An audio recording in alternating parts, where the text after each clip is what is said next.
On this podcast, you'll find interviews with high-performing, successful individuals in life sciences. On a weekly basis, we cover their proven methods, principles, strategies, and mindsets to implement new technologies that scale to meet the needs of people in our world.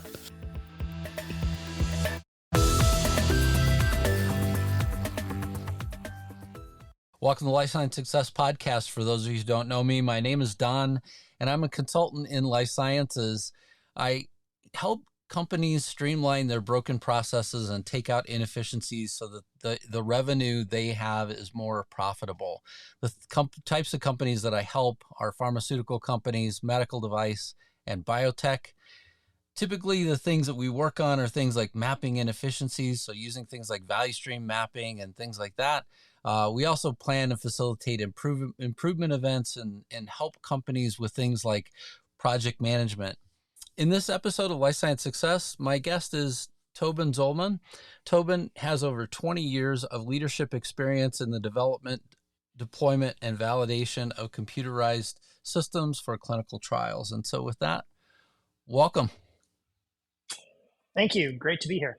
Yeah, it's great to have you here, and I'm looking forward to this conversation. Whenever we were talking before the show, I had said, it feels like I've had a lot of similar conversations, and so picking apart those threads, I feel like are going to be really important as well for the audience to talk about what specifically do you do at Kivo, and what sort of things do you focus on, and where are the boundaries, I guess, because it feels like there are a lot of companies that are similarly in this space, but as I read more and more about Kivo, you're definitely unique as well, and so I'd like to talk about that. But before we hop in, would you take just a moment to tell listeners just a little bit about yourself?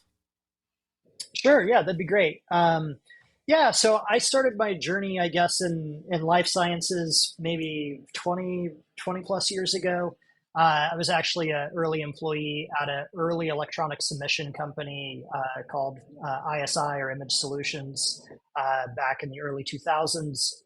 And we were really a pioneer in the transition from paper to electronic, especially electronic submissions like eCTD. There I worked very closely with mainly tier one pharma companies in transitioning business process from paper to electronic and electronic to eCTD, and taking that kind of message global. I think 16 countries, 47 out of the top 50 pharma companies, something like that when it was all said and done. And that was super fascinating. Also soul crushing to spend that much time in windowless conference rooms. I got the heck out of there and ended up doing a whole series of enterprise SaaS startups in other markets. I was early in social, early in cloud, DevOps, FinOps, early in IoT. And then a few years ago, started to take another look at life sciences, and specifically this kind of pendulum swing that was happening from drug development kind of historically being driven by large pharma companies. And over the past 10 to 15 years, really, that's starting to gravitate to 70% of clinical trials now being run by companies that don't yet have a product in market. And that just has kind of massive implications for how drugs are developed, how that funding happens for those companies to bring drugs to market, and I think offers a lot of area for innovation. So that kind of pulled me back in, so to speak, to the life sciences space. And we're trying to take everything that we've learned from digging into technology in these other markets and dovetail that with what we know about business process in life sciences, and bring some transformation to the industry. Yeah, it's always interesting to hear as well, kind of the journey that everybody takes. Other people probably heard me say this in other podcasts, but the things that sort of let you capture the capability, let's say, in one hand to go do something, and then the second, part coming back to something that you have a passion about, is also really interesting in terms of the journey. Yeah. What is it that, so as you sort of looked at the key challenges that companies could have in this space. What is it that led you in terms of developing the product with Kivo? Yeah, so I think there's a few dimensions to this. I think at some level, just from a personal interest standpoint, what really fascinates me is industries going through transformation. And I thought the first time I worked in life sciences, that's what I was experiencing.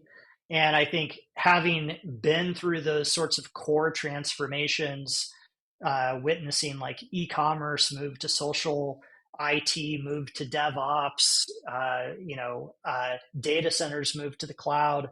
Um, those are fully transformational sorts of changes where entire new jobs are created, entire departments become obsolete. I think what I had been through, and really what life sciences or drug development in general has been through over the past 30 years, has been a series of evolutions, but not something truly transformational. And I believe, and the reason Kivo exists, is that we're on the precipice of that significant of a transformation in how drugs are developed.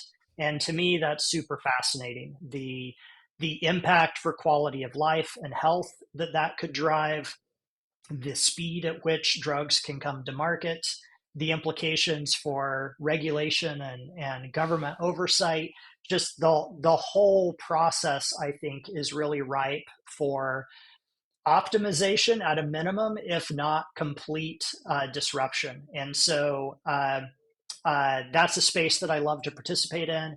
I find it fascinating at an organizational level, a company building perspective, a technology perspective.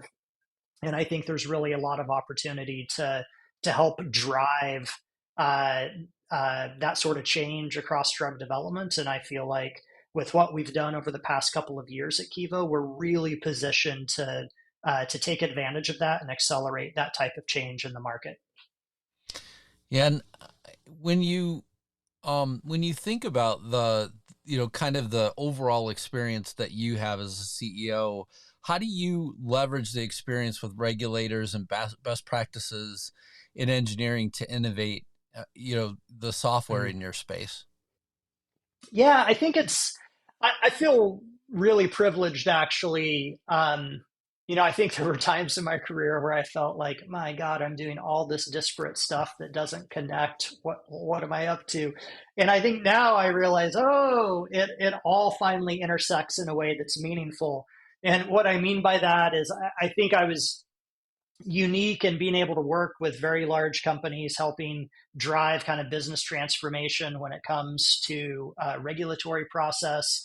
I had lots of opportunities to work directly with regulatory agencies and help them make sense of how they're going to receive all of this data as it was coming in. And then was able to totally step out of life sciences, not worry about any regulation, compliance, anything like that, and run a series of venture-backed companies where we learned how to, develop very quickly, align development and product thesis, both to kind of what customers are demanding, investment strategies, et cetera. And kind of what came out of all of that are a series of themes. And I think those themes, when overlaid across the drug development landscape and kind of compliance landscape, kind of click into place where there's like some really cool stuff that you can do. And so when I talk about those themes, really what I'm referencing are things like uh, there's kind of constant pull to faster cycles, to supporting distributed teams, asynchronous communication, driving costs down, and leveraging software more than services to get jobs done.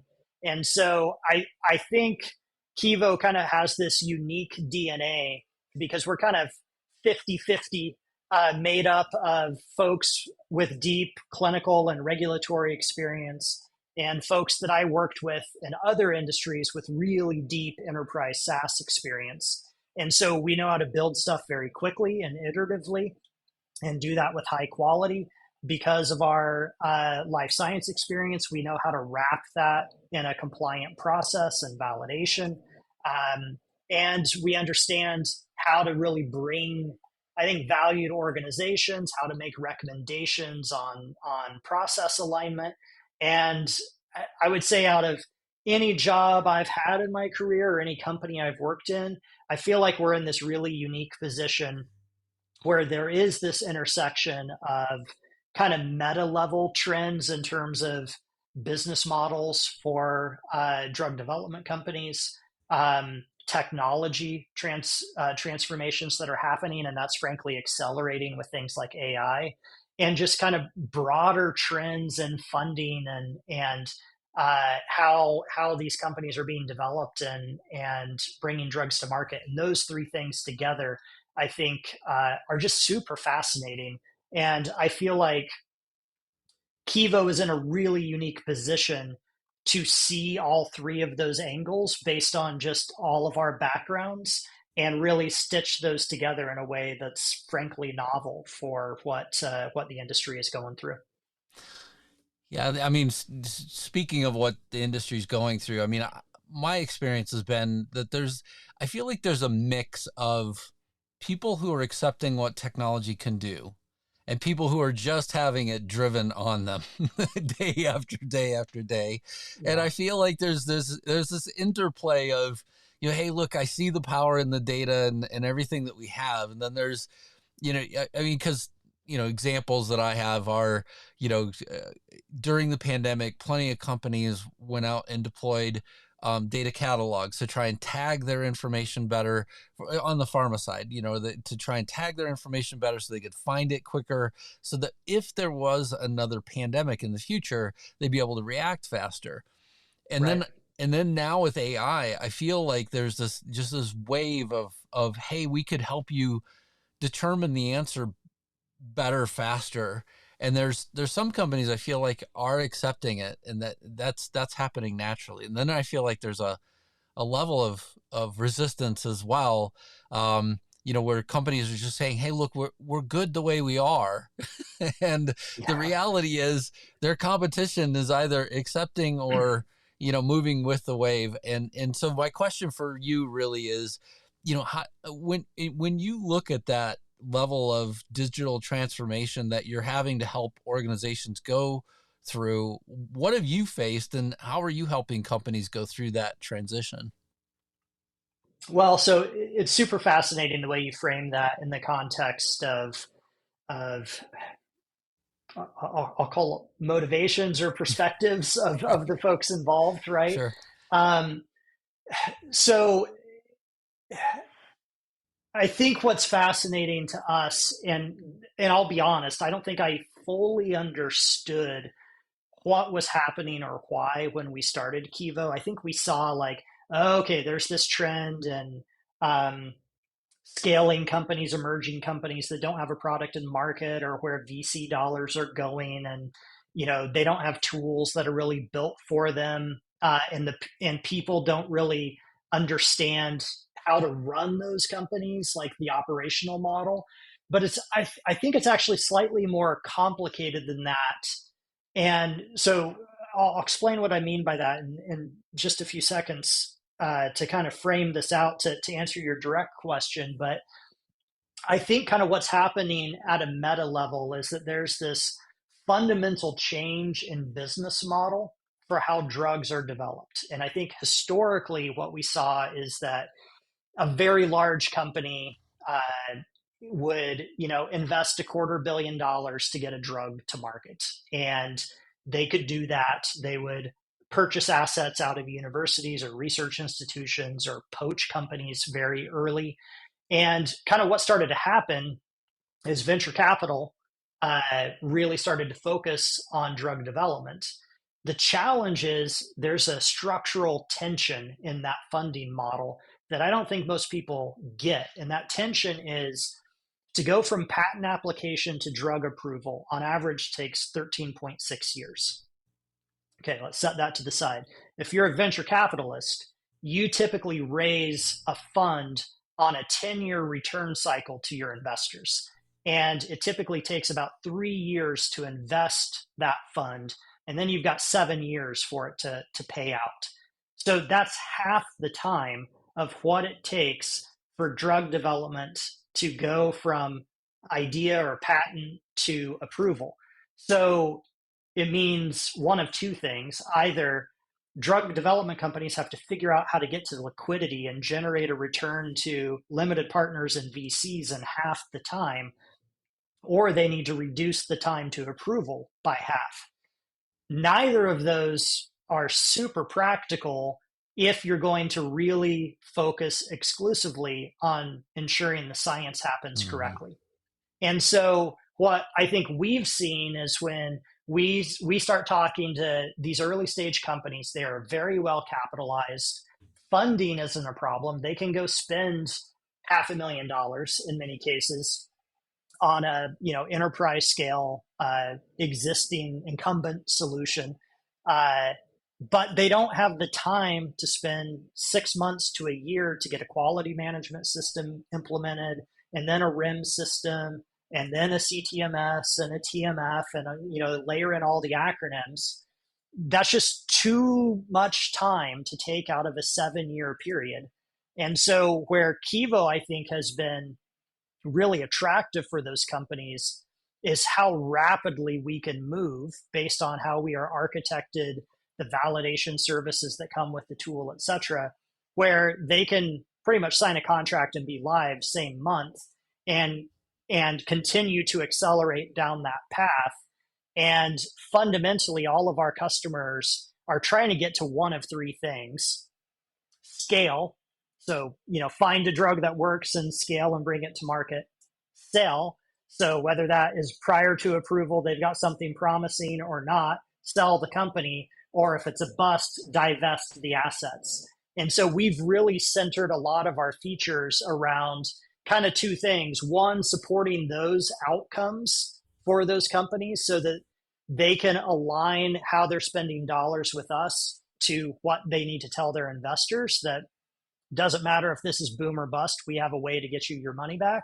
And then second, layering in tools like you mentioned, collaboration, to accelerate and increase the efficiency of how they actually run their operations. And I would say all of that's done in the context of these new emerging companies aren't bringing drugs to market with thousands of employees. They're doing it with, at times, a dozen, dozens. Right. And so they're relying very heavily on outsourced partners, CROs, contractors, you name it. And those resources are coming and going, shifting in and out as trials progress and projects start and stop. And so everything we've done is really basically taking a step back and saying, this is the world these companies live in. Let's build features on all of those interaction points to optimize handoffs versus optimize core features and sophistication and all the other kind of enterprisey level features. And what we found is that that's the perfect mix for an emerging, scaling, fast-growing company. It lets them get into a system quickly, scale quickly, both in terms of people and process, and then have all their data organized when it's time to sell it to a tier one company or divest it if the study wasn't successful. And that's worked really well for us to kind of align to kind of that core business model shift that's happening. Given all of your experience with SaaS software as well, though, I mean, you have to sort of also appreciate the perspective that they would have whenever they come to you. What do clients normally, what are they experiencing at the point in time where they go, oh yeah, this is what I really need is Kivo. And I should be talking to you guys.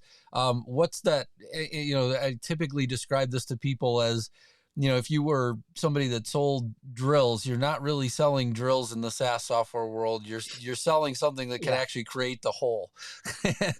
And so in the case of, your customers, what's the hole or what's the gap that they're experiencing at that point in time that they, really, say, hey, look, I need a solution like Kivo. Yeah, great question. And I really like how you framed that. I think what we typically see is that there's kind of 2 points where our customers realize we can't keep share pointing it out. Doing a DIY cobbled together solution, and it's usually um, uh, they are reaching a point where uh, the preclinical data indicates this is going to be promising. They've reached a funding threshold, early phase 1 results, something where they have to really lean in on the compliance side. And they know that no matter how many SOPs they write, if fundamentally they don't have a compliant solution to handle their process, they're risking their study. And so we typically see a lot of conversations start from a compliance standpoint. The other area is, I'll just say, organizational chaos. There's a threshold that usually hits around a dozen people, 12 to 20, where you need some flow, some workflows and permissions and structure to what you're doing. And it still needs to be super flexible.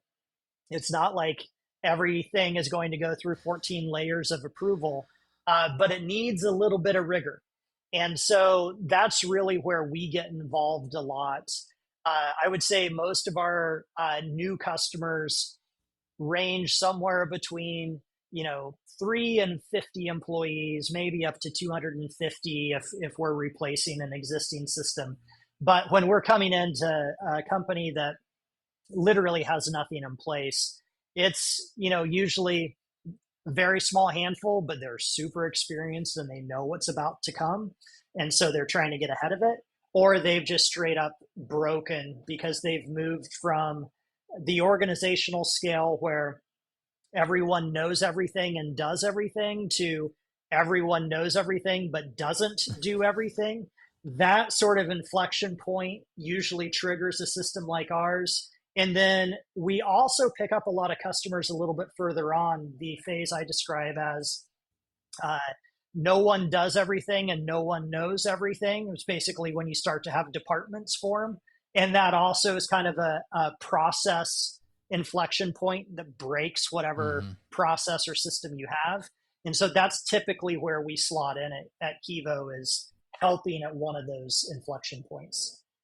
And it's so important. I've lived through both sides of this myself inside of different organizations, and on both sides of the fence. One is now a consultant, and then secondly, as a full-time employee.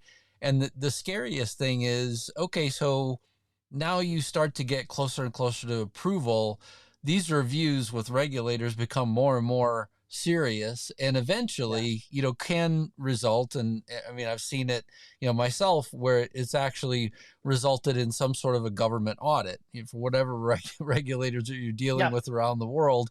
And the last thing I would think that anybody would want is I have to go chase all this stuff down in file boxes or, heaven forbid, virtual file systems that aren't very well organized, right, during an audit. That would be terrifying for somebody like me. So anyway. In fact, I often say that Kivo is a post-pandemic company. And so we've had the benefit of really our system existed before the pandemic, but we essentially re-architected and rebuilt that after the pandemic. And the advantage that gave us is during the pandemic, so much of those regulatory interactions, whether it's audits, TMF inspections, all went virtual. And a lot of existing systems weren't really set up to handle that. The way that those audits typically ran is you bring the auditor or inspector into a conference room that's comfortable but not too comfortable, bring them a document at a time, and that model doesn't work super well in a virtual environment. And so we literally built our solution kind of ground up to support a lot of those virtual interactions to really facilitate for the sponsor to get back in control of that process versus like handing the keys to their document management system over to an inspector, or having to scramble around and figure out how to get every individual piece to them. And it's worked incredibly well. It kind of shifts that power balance back to the sponsor a bit, makes the auditor or inspector feel like they're getting a full view of everything that's happening. And so I think there's just been a lot of like subtle evolutions in process and interaction, both between partners and sponsors and regulatory agencies, all of which dictate kind of a new set of tools. And so that's really what we're out to solve. Oh, very good. Can you share a specific project or initiative that Kivo worked on that you're particularly proud of? Yeah.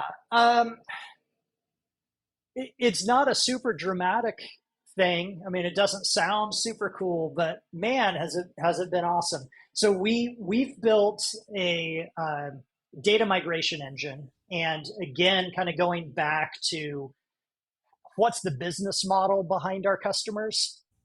They are emerging companies are constantly buying assets from other companies. They are needing to take documents and data from partners, stats, clinical trials, you name it, get into their system, divest assets, they get acquired, they need to go through diligence, you name it. So we understood kind of day one that we had to make Kivo where it could, in a very sophisticated way and controlled way, get data in and out of the system. And so that's exactly what we built. We haven't really relied, although we support it, industry standards for documents and data transformation and transition, like EMS on TMFs and stuff like that. Instead, we just built kind of what we had built in other industries to do large scale data transformation projects. And that's a fully controlled, wrapped in audit trail, wrapped in permission controls way to map any data without losing anything. We have a super flexible database that lets us kind of store everything, literally everything. And at any point in the future, promote that from data that's just in the database to something meaningful like metadata. And I think what we've learned from doing that is that it's really novel in drug development right now. I think a lot of existing players, not trying to throw shade, but both sponsors and software developers have really viewed owning and storing the data as like a power move and a differentiator, and have made it very challenging to get data in and out of systems. And coming into this from more of an enterprise SaaS worldview, we've taken the opposite view. So if we have a project and we need to transfer data into some competitor system, I pick up the phone and call, a head of engineering or product, and get scolded like, hey, we don't talk to others about our data models. And I'm like, ours is public. You want to see how you get data in and out of Kivo? We're happy to share. But I think what that's really done is, made us incredibly powerful in terms of offering a really great user experience for our users. If they're pulling data in or even pushing it into a competitor system, they can do that quickly and seamlessly, and in a controlled way that doesn't require a ton of process and migration plans and QC and all of that stuff.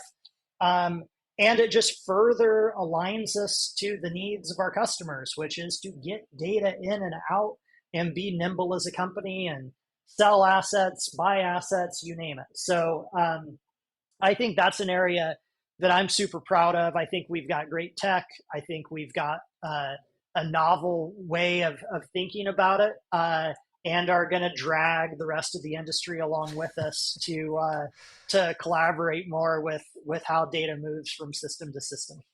Yeah, just in case anybody isn't aware of this. I mean, I really love your story, because I got a call just last week where somebody had said, I know you have a contact at this vendor because we talked to them before to try and get data from them. And this person, Yeah. this particular person was able to help where nobody else inside of the company really cared about what was Yeah. going on with the client. And I said, yeah, I can remember and, track down the contact information. But I mean, this story rings true, at least for me, in terms of this one particular project. I mean, this vendor just absolutely had no use for anybody, in the outside world that was a client of theirs or was somebody that was trying to even help a client of theirs, use the information that they had collected, and they more or less had locked it up. And it's like, okay, well, I mean, lots of other ways that I could try and get this. If I really need to, I can find a way to extract it. My Yeah. challenge is that I'd like to not do that. I'd like to just give me the data. It belongs to the client anyway. And so anyway, Yeah. so this is a big deal. And congratulations for the team at Kivo for sort of thinking about it that way. That, hey, look, why not be more open with the data side of it as well? Well, one of the last projects I worked on before I shifted from life sciences into enterprise SaaS was a large data migration project that we did for a tier one pharma company, basically moving document management systems, publishing systems, et cetera. It was a 3-year, $30 million project, just soul crushing. And if you kind of go back to my thesis on where investment dollars are flowing in drug development, how quickly they need to get a return on that, how quickly you would need a deal, an acquisition to close and data to move around. A VC can't wait around for 3 years and drop Right. another $30 million for data to get merged and a deal to close. So, we got to pick up the pace on that sort of stuff. And we've tried to do that in a way where we don't need a whole lot of cooperation from other vendors to make it happen, but it's sure a lot more fun when we do. Yeah, absolutely. So there are a few questions about you that I'd like to ask. The first one is, what's the greatest leadership advice that you've ever received? um, well, I'll give you two. I think one, I apply for myself a lot. The other is kind of part of how we make decisions at Kivo. The first one being, if you're the smartest person in the room, you're in the wrong room. And I think that's how I've tried to make career decisions for myself, constantly kind of looking for situations where the folks around me really stretch my capabilities. I feel very fortunate because when I've got meetings in Kivo, I'm never the smartest person in the room, and that is a blast to be part of. We've got a fantastic team. But I think maybe the other piece that I would gravitate to is know your no. Mm. In other words, I think Steve Jobs and others have talked a ton about how powerful saying no is. And from a product management perspective, your job is to say no, not yes.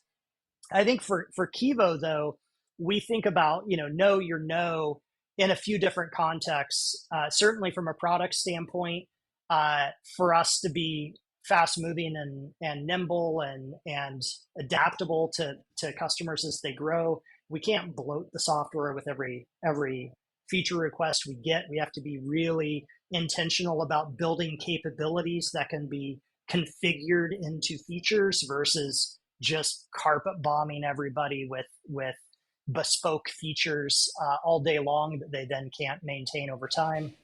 But I also think, just in terms of how we run the company, there are areas that we were super intentional about from day one, like pricing transparency. First meeting you have with us, we'll tell you exactly what you're going to pay for the next 3 years, how we price. We charge on one dimension, period. We're not nickel and diamond people. And a lot of that is there are opportunities to make more money, upsell, upcharge. You got to pay to talk to us, pay to issue a support ticket, you name it. But we know our no. We know that we're going to say no to things that align our incentives in a way that is counter to our customers' incentives. We want to grow because our customers are growing. We want our customers to grow based on the features we're building. And so we say no a lot. We've said no to more investment money. We've said no to big deals that would totally shift our focus as a company. We've said no to features that we don't think add capabilities, but instead just solve one customer's problems. So I think that's important from a leadership standpoint. That's what I focus on a lot. Know your no, stick to it. And I think that really kind of orients the entire organization to what problems you're solving and why, and kind of aligns everything you're doing. It takes quite a bit of introspection about where those boundaries are, I would imagine, before the situation happens as well, because oftentimes dangling a carrot, any sort of, hey, here's the big deal. Yeah, but I mean, honestly, this isn't where we were expecting to go. And, is something that would take an awful lot of, just sort of, hey, look, here are kind of the boundaries of where my no is as well, I would imagine. Yeah, I think the one thing I would say, both myself and several of the other kind of core leaders in Kivo, we have all spanned half a dozen different markets in our careers, and done that across probably more companies than any of us would like to think about. What that's done for us, though, I think, is created really strong pattern recognition, where it doesn't matter if this is a DevOps solution or a regulatory solution or a social media solution. We've done them all. Like, at the end of the day, it's the same sorts of decisions that lead you astray. It's the same funding decisions, and okay, we're going to take this money, but if we do, the company's worthless until we get 1 billion data points or 200,000 users, and then we can monetize that in some other way.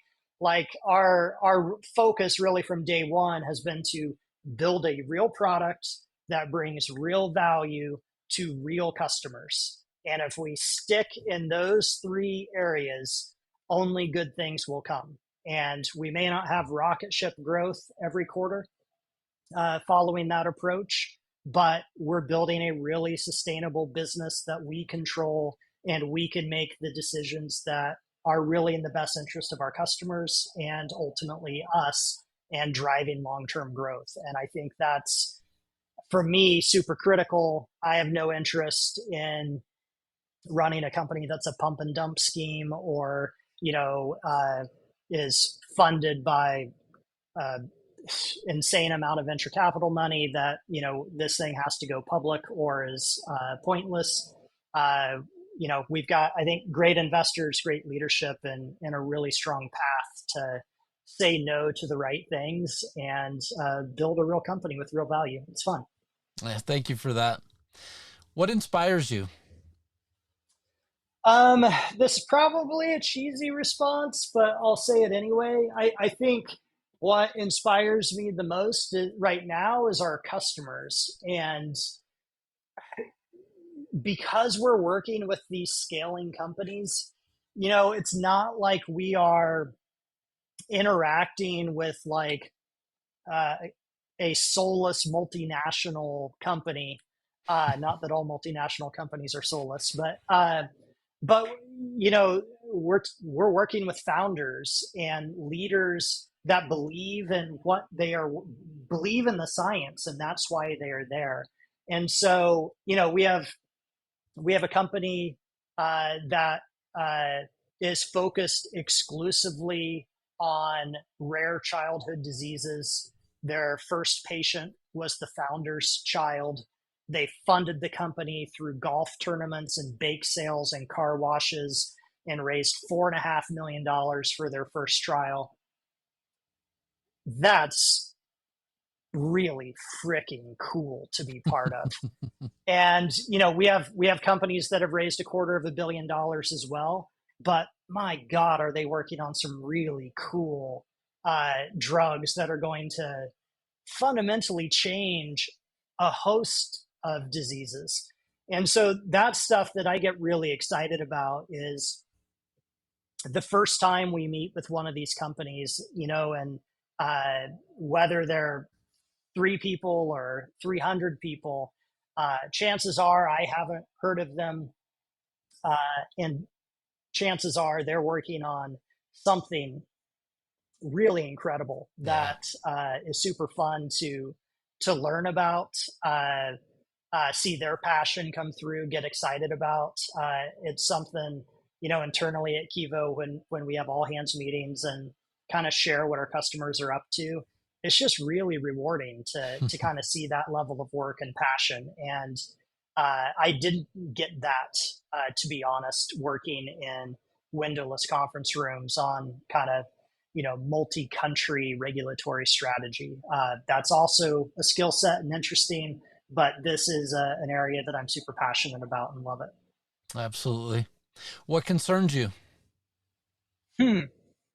Um, I don't know if I would frame it as concern. I think I have maybe a level, maybe it intimidates me is a way of framing it. I think I'm not alone with this, but I think it's AI.